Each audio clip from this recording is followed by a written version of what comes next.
You were told that strength meant standing alone, that to need nothing and no one was the highest form of power. You believed it, you chased it, you wore solitude like armor, and for a while it worked. You built walls that no one could climb, and inside those walls you felt safe, untouchable, in control. But what you did not see was that those same walls kept the light out too. The very thing that protected you also began to suffocate you. You mistook silence for peace and distance for mastery. But deep inside, the quiet began to ache. You see, the greatest illusion is not dependence, it's control. We like to believe that we can dictate what comes and what stays. That if we just harden enough, discipline enough, detach enough, we will be immune to loss. But life doesn't work by our terms. It breaks what is rigid, it humbles what is proud. It takes what you thought you could never lose, and it tears it from your hands, not to punish you, but to show you what was never really yours to begin with. There is a strange pride in standing alone. It feels noble, it feels pure. You tell yourself that needing others is weakness, that asking is begging, that vulnerability is surrender. But beneath that pride hides fear, the fear of being disappointed, the fear of being forgotten, the fear of being seen. And so, you run toward the safety of isolation and call it strength. You stop expecting, you stop hoping, you stop reaching, and in that stillness, you confuse numbness for peace. You start to believe that detachment is enlightenment, that by cutting off all emotional ties, you've transcended the chaos of the world. But look closer, the truth is colder. You haven't escaped attachment, you've just reversed it. You've become attached to your own detachment. You worship your independence like a god because it promises to protect you from the ache of need. And yet, every god you worship in fear will eventually turn into a tyrant. What no one tells you is that solitude has a hunger. It feeds on your pride, on your sense of superiority, until all that's left is the echo of your own voice. You think you're self-sufficient, but really, you're just surviving off the memory of what connection once felt like. The world becomes distant, muted. You see people laugh, touch, stumble, love, and you call them foolish. You call them naive. But in truth, what you're seeing is what you've lost the courage to risk again. You begin to say things like, I don't need anyone. And maybe you believe it. But if you dig beneath the tone of defiance, beneath the carefully maintained calm, there's a quieter truth. You don't need anyone because you've stopped believing anyone could truly understand you. Independence, then, becomes not a choice, but a disguise for disappointment. You call it freedom, but what it really is surrender. The world glorifies the lone wolf.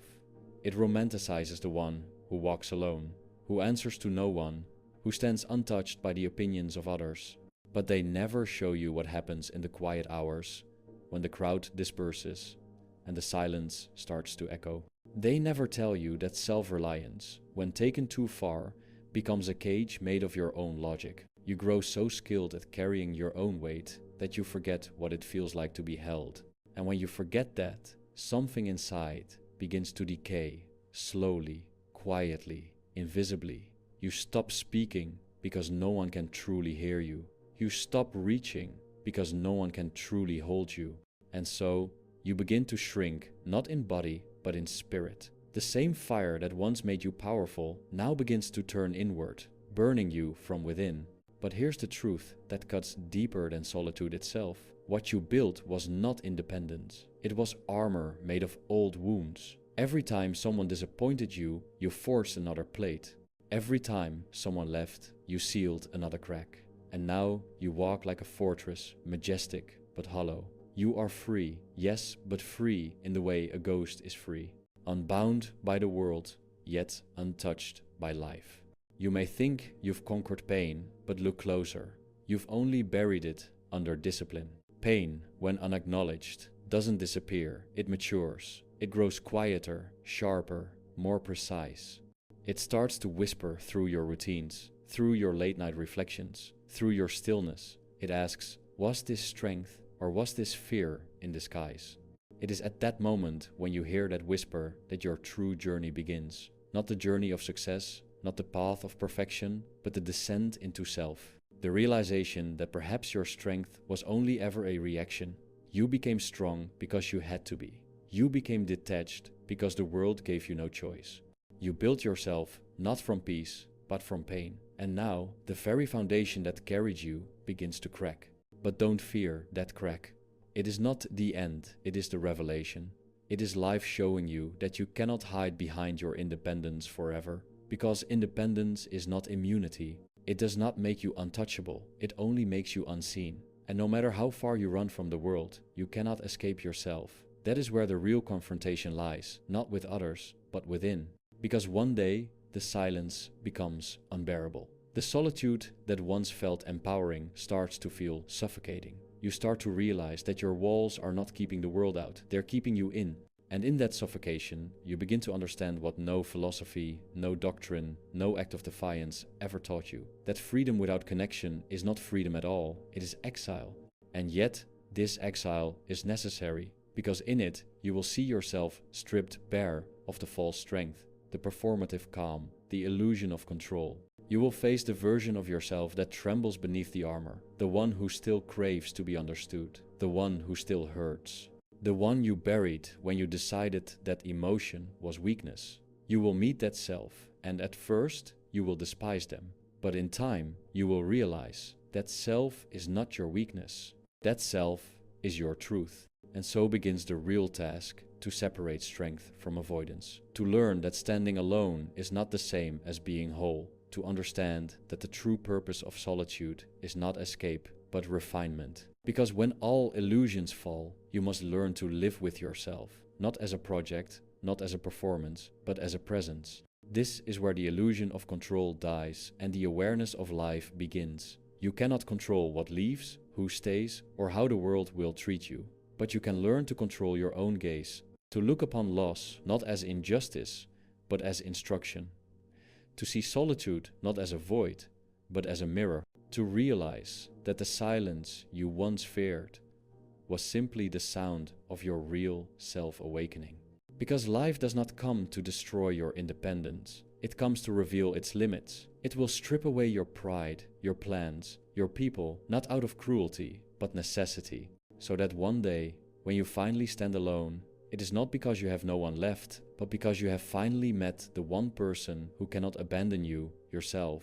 And in that meeting, the illusion breaks. The myth of control shatters. What remains is something quieter, deeper, and infinitely more real, clarity. You have convinced yourself that you need nothing, that you are self-contained. But in the hidden corners of your mind, there is still a pulse of need. It hides under the language of strength, under phrases like, I can handle it, and I don't care anymore. You wear those words like armor, but every armor has a purpose, and the purpose of yours was never confidence. It was protection. You are not trying to be strong, you are trying to be safe. Once, long ago, you looked for safety in others. You measured your worth by how gently they held your heart. You thought love would save you, that if you were loyal enough, kind enough, honest enough, someone would finally stay. And when they didn't, when they turned away or forgot what they promised, something inside you collapsed. You said, never again. That was the day you began to build your empire of self-reliance. But look closely at that empire. Every brick was laid by disappointment. Every wall was built to block a memory. Your independence, though powerful, was not born of peace, it was born of pain. You learned to trust no one because trusting had cost you too much. You learned to depend on nothing because everything you depended on eventually crumbled. You stopped asking because every time you did, the world gave you silence. So, you learned to give yourself everything except permission to be human. You replaced vulnerability with discipline. You replaced longing with ambition. You told yourself that purpose would be your new source of warmth. That if you could just achieve enough, control enough, rise high enough, the hunger would quiet. But it never did, because the hunger was never for success. It was for connection, the kind you swore you didn't need. The truth is, you never stopped wanting to be seen. You simply stopped showing yourself. You performed your independence like a ritual, hoping that someone, somewhere, would recognize the strength beneath your silence and come closer. But they didn't because you taught them not to. You taught the world that you don't need it, that you are fine on your own, that nothing touches you, and so the world believed you and left you alone. You may call that strength. But what if it was only a more elegant form of dependency? What if your refusal to need others is just a shadow of the old dependency you've never healed? You are still orbiting the same desire, the desire to not be hurt again. You think you are free because no one can touch you, but that very untouchability is proof that you are still bound, chained to the memory of pain. Dependency takes many forms. Once, you depended on others to love you. Now, you depend on solitude to protect you. Once, you sought validation through affection. Now, you seek it through control. But it is still dependency, just inverted. You have not transcended need. You have simply rebranded it. You are still searching for something outside yourself to make you feel safe, whether it's a person or the absence of people. And if you look closely, you will see that your independence is not pure solitude. It is a conversation with the ghosts of everyone who ever failed you. Every silent night you spend alone is not silence. It is dialogue, a dialogue with betrayal, with loss, with the haunting question, why wasn't I enough? And though you never say it aloud, that question still shapes you. It shapes how you move, how you trust, how you love, or rather, how you refuse to. You've built your philosophy on phrases like, people always disappoint, or I can only rely on myself. And yes, those statements carry truth. People do fail, promises do break. But truth, when fused with pain, becomes distortion. The truth was never that others are unreliable. The truth is that the human heart is fragile, and you were never taught how to hold that fragility without breaking it. So, instead of learning to hold, you learned to let go too quickly, too easily, too completely. You preempt every disappointment by leaving first. You pride yourself on walking away before they can hurt you. But that's not strength. That's the trauma rehearsing its own protection. You have made self-sufficiency your religion. You kneel before productivity, mastery, control, anything that lets you forget you are still made of flesh, still vulnerable to longing. But no matter how much you achieve, the old wound whispers beneath the noise.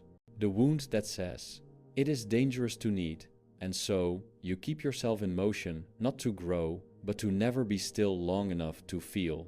What if I told you that the old self, the one you left behind in the wreckage of your past, was not weak? What if that version of you was simply unguarded, untrained in the cruelty of the world?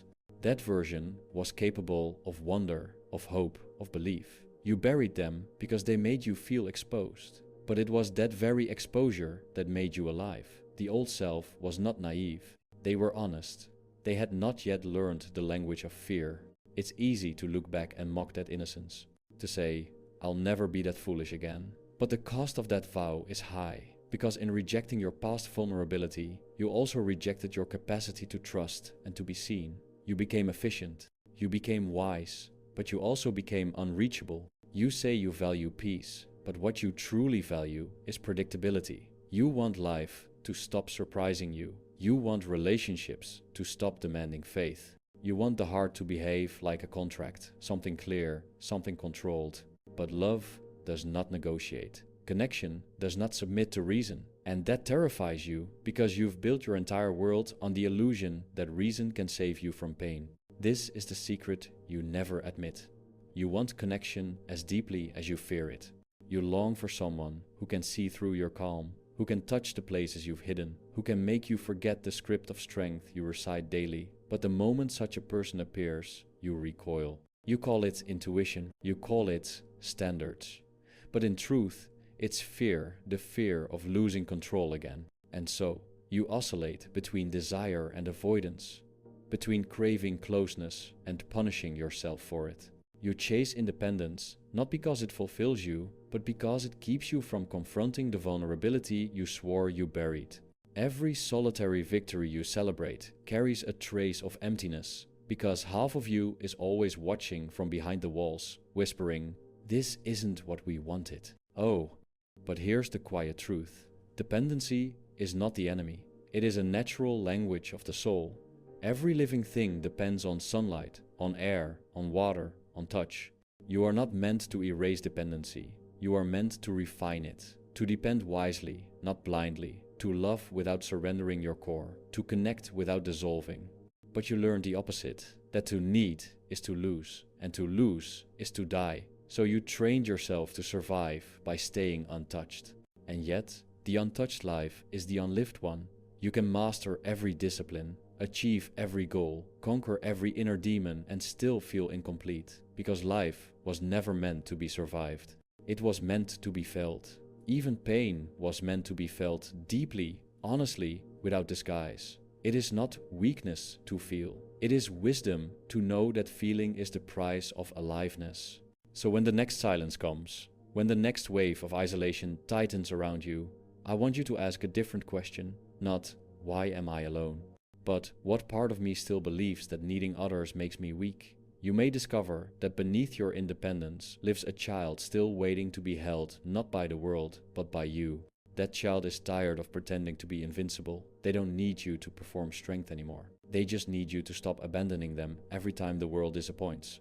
Independence, when unexamined, becomes pride. But independence, when purified, becomes love. Love for oneself that does not require validation, but also does not fear connection. The mature form of independence is not isolation. It is interdependence, chosen consciously, not out of fear, but out of clarity. It is saying, I can stand alone, but I choose to walk with others. All.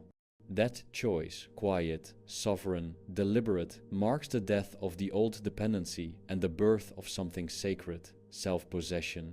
Not control, not denial, but mastery of the self through understanding.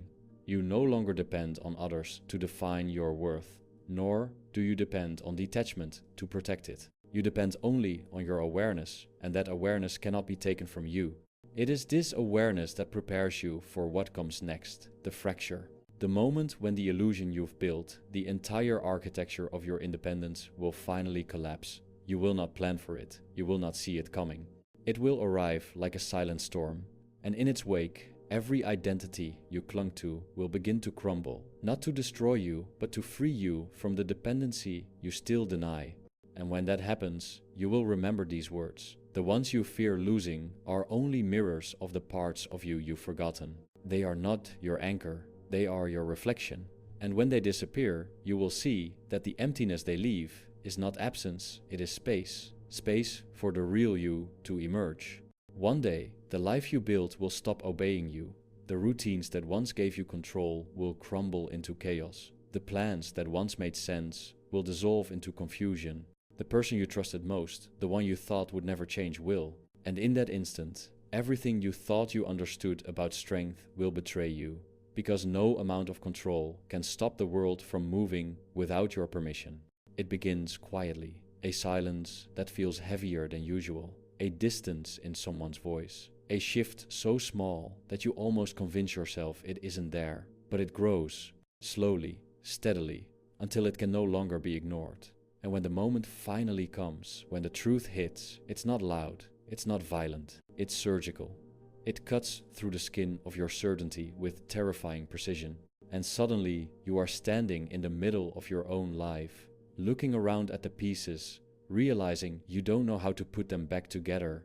It might come as betrayal, it might come as loss, it might come as the simple, brutal realization that the life you built is not enough to hold your soul. Whatever form it takes, it arrives with one message. Everything built on illusion must burn. You will feel anger first, not at them, not at the world, but at yourself, for believing, for hoping, for being foolish enough to care. You will curse your own openness as if it were a crime. You will say, I should have known better. But even that sentence carries arrogance, because pain does not ask for your permission. It enters when it must. It arrives like a truth that no longer cares for your readiness. And when the rage fades, something colder remains: disorientation. You thought you understood the map of your own life, but the terrain has shifted overnight. You wake up and nothing feels familiar. Not the people, not the spaces, not even the reflection in the mirror. You look at yourself and see someone who was supposed to be stronger than this. Someone who should have been untouchable. And yet, here you are, trembling, empty, and afraid. The illusion begins to crumble from the inside. Every rule you live by starts to sound hollow. Every certainty starts to dissolve. You try to reach for the habits that used to save. You work harder, think sharper, detach faster, but none of them work anymore. The mechanisms of survival that once gave you control now feel like chains. You've built your world around being unbreakable, and now that world is collapsing, you don't know how to live as anything else. You want to run. You want to rebuild something, anything to fill the void. But the void does not want to be filled. It wants to be seen. That's the cruelty of awakening. It does not give you comfort. It gives you clarity. It forces you to look at everything you've built and admit what was true and what was theater. And here is the truth you find. Much of your life was a performance. The strength, the calm, the distance, all of it rehearsed, repeated, perfected. You played the role of the one who never breaks.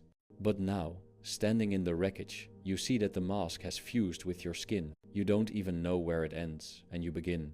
The pain that comes next is not physical, it's existential. It's the collapse of identity itself. The you that existed before the one who prided themselves on control begins to dissolve. And there's nothing to replace it yet. You feel suspended in between two selves, the old one who no longer fits and the new one who hasn't yet formed. That is the essence of the fracture. It's not destruction, it's transformation without a name. In this stage, solitude takes on a new flavor. It is no longer a choice. It becomes a necessity. You stop reaching out, not out of pride, but because words feel useless.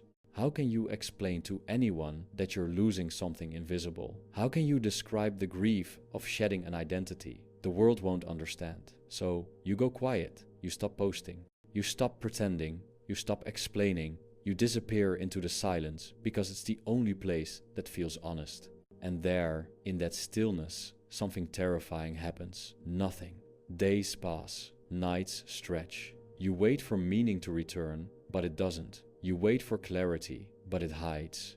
You start to wonder if this emptiness is permanent, if this is what the rest of your life will feel like. Muted, hollow, suspended between what was and what will never be again. But the silence isn't punishment, it's preparation.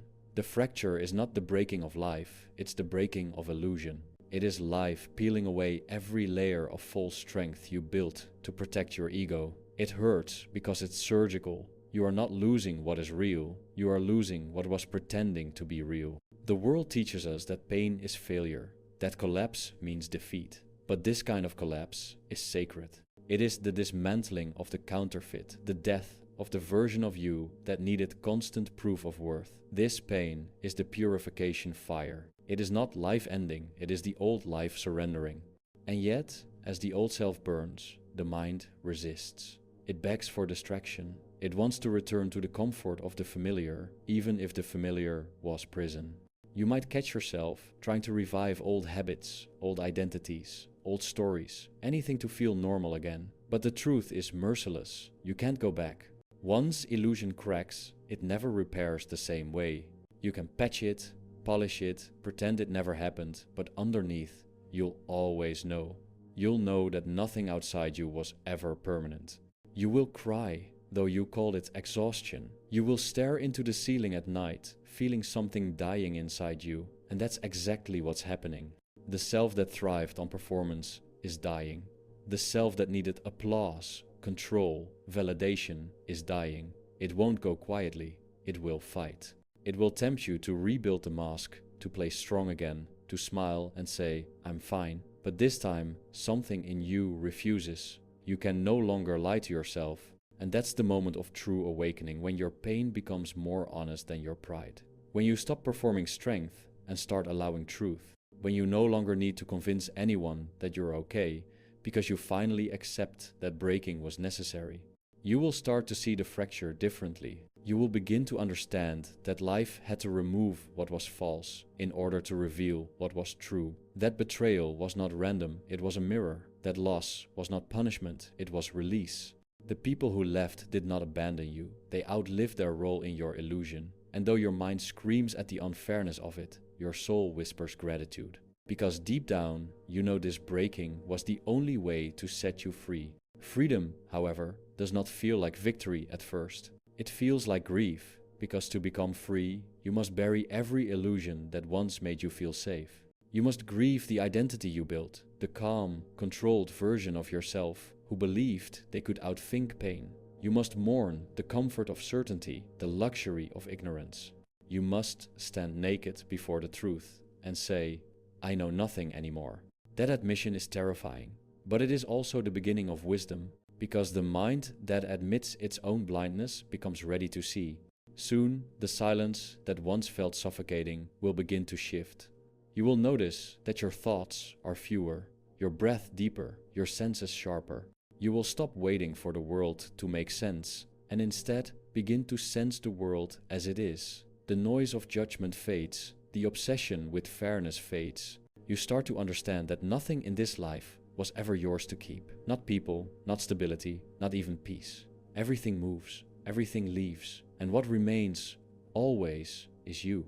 That realization is the fracture's gift. It destroys everything you could lose, so you can finally see what cannot be taken. But to reach that clarity, you must endure the middle, the long, gray stretch where you feel neither broken nor whole. That is where most turn back. They rebuild illusions to escape the discomfort of uncertainty. They cling to new ideologies, new relationships, new distractions, anything to fill the silence. But if you can resist that temptation, if you can sit in the emptiness without rushing to escape it, you will begin to hear something underneath the ruin. A hum, a pulse, a presence. It is faint at first, like a whisper from beneath the wreckage. But it grows. It's not the voice of the world, not the echo of old desires. It's you. The you that existed before the performance. The one you lost when you learned to fear being seen. They have been waiting, not judging, not scolding, just waiting.